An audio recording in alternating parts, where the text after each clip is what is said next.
there's a few things that I think that I did well in my GCSEs that allowed me to get all 8s and 9s. And now that I'm going to university soon, I thought that I'd share my tips with current GCSE students to hopefully help you to do as well as you possibly can in your GCSEs. So, I've divided the video into sections with timestamps in the description so that you can skip to the points that most interest you, but hopefully you'll find them all at least a little interesting. So let's start with my first tip.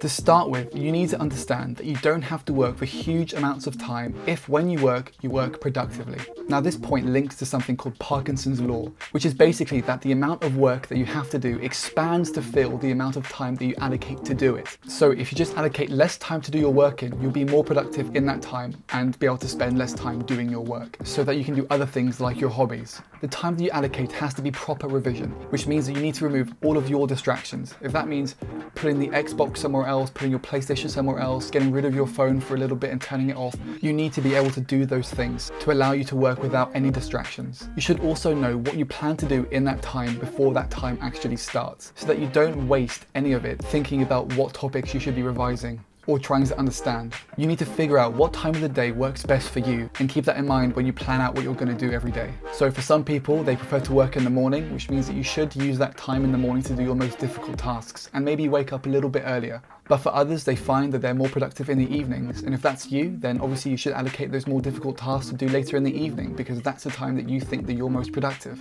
It all depends on you. What one person might say works for them might not necessarily work for you.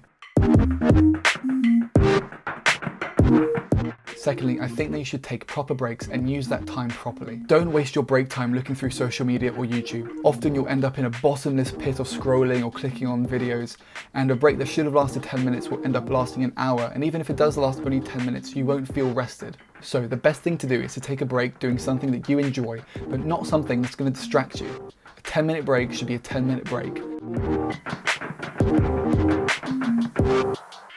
My third tip is to be strict with yourself. You should be able to hold yourself accountable, especially when it comes to preparing for your GCSEs. If you tell yourself when you plan to start work at 9 AM the next morning, you should try as much as possible to stick to that time. If you start letting go in one area of your studies, then it might cause a domino effect and cause you to start lacking in other areas. And obviously that's not what you want when you're preparing for important exams. There are apps that you can use to try and keep yourself focused. In apps like Forest, you plant a tree, set a time, and if you go on your phone before the time is finished, then you kill that tree. These apps can make revising a bit of a game, which is definitely motivational, but really your discipline should come from within, not from an app.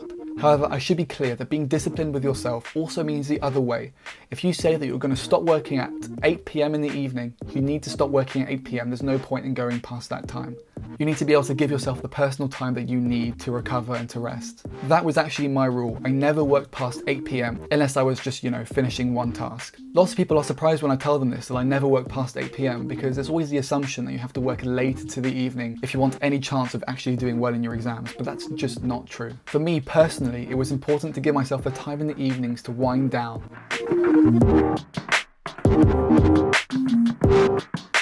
My fourth tip is something that you might think sounds pretty obvious, but you need to be able to understand the content as you make your way through it. Especially at GCSE, lots of people tell themselves that they'll start revising and actually learning the content nearer to the end of the course just before the exams, but that is a recipe for failure. Leaving all of these individual topics, individual tasks until right at the last minute is not going to work for you. You really need to be understanding the content as you make your way through it, especially for things that are quite complex like sciences. Secondly, lots of people just think that they'll learn everything they need to at home and not learn anything in class, but also that's probably not going to work for you. The reality is that for those small questions, most of us will forget to do them at home, or when we get home, we'll just do something else. So unless you know for sure that you're someone who can work independently at home, you should take the time to ask your teacher those questions rather than just waiting and trying to learn them by yourself. There's something called Feynman's technique, which is a way of thinking whether you've understood a topic or not. If you think that you could explain it to a 5-year-old, then you probably have understood it. If not, then you need to go back and actually learn and understand it properly.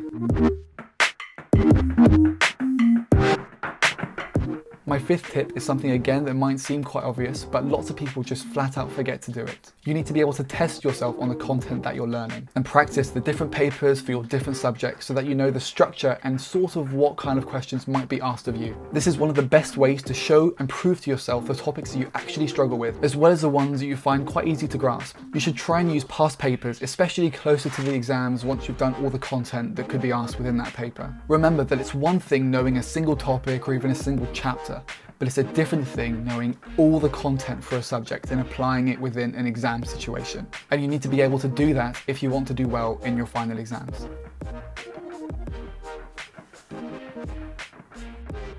This point is actually something that I would consider to be the most important thing during your GCSE preparation, and that is using the specification to your advantage. The specification is probably the most important document when it comes to your revision and your GCSE preparation as a whole, because you can use it to both structure your revision and your notes, with the headings and subheadings that are within the specification. By the end of your course, you need to be able to understand everything within that document. So you may as well check it throughout your learning rather than having to check it all right at the end. The best way that I found to do this was to download the PDF version of the specification from your exam board websites. Then you can use Preview on the Mac or Adobe DC on Windows computers to highlight the topics that you've already covered. That way, when you check the document, you'll be easily able to see the topics that you've covered, the areas that you haven't covered, which will allow you to focus in on what you actually have to learn in the future. The areas of the specification that aren't highlighted indicate to you that you haven't learned that or you haven't made notes on it yet.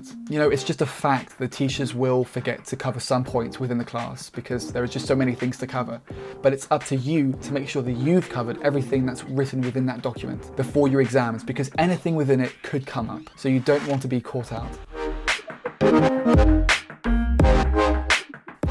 Finally, my seventh tip is to start as early as you can. There are lots of things to get done during your GCSEs, and starting early will allow you to maintain a balanced lifestyle throughout the whole process. Doing things other than academics is so important. I can see now that I made the mistake during GCSEs to quit my volunteering and to quit going to the gym so that I could pour all my time into revising for those exams. And that was an absolutely horrible idea. I should never have done that. To be honest, putting all that time towards my exams did pay off because I did do well.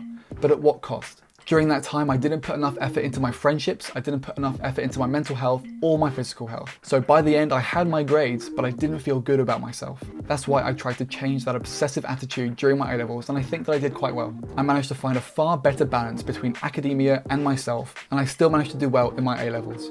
What I'm trying to say is that contrary to what most people will tell you, you don't have to spend all of your time putting towards your exams and GCSE specifically in order to do well. You really should keep a balanced lifestyle all the way through. And to do that, you should start as early as you can so that you don't have to cram during important times like your mocks and your final exams. Thanks for watching. I hope you found that useful in some way. If you did, then please consider leaving me a like, which pushes my videos to more people, and subscribing if you want to see my future videos. As always, if you have any questions or feedback, then leave them in the comment section. I'll do my best to answer them. I'm going to the University of Durham in just a few weeks to study law, so if you want to see what that experience is like, then subscribe to see my next video. Thanks for watching. Hey, feeling good, like I should. When in dark, walk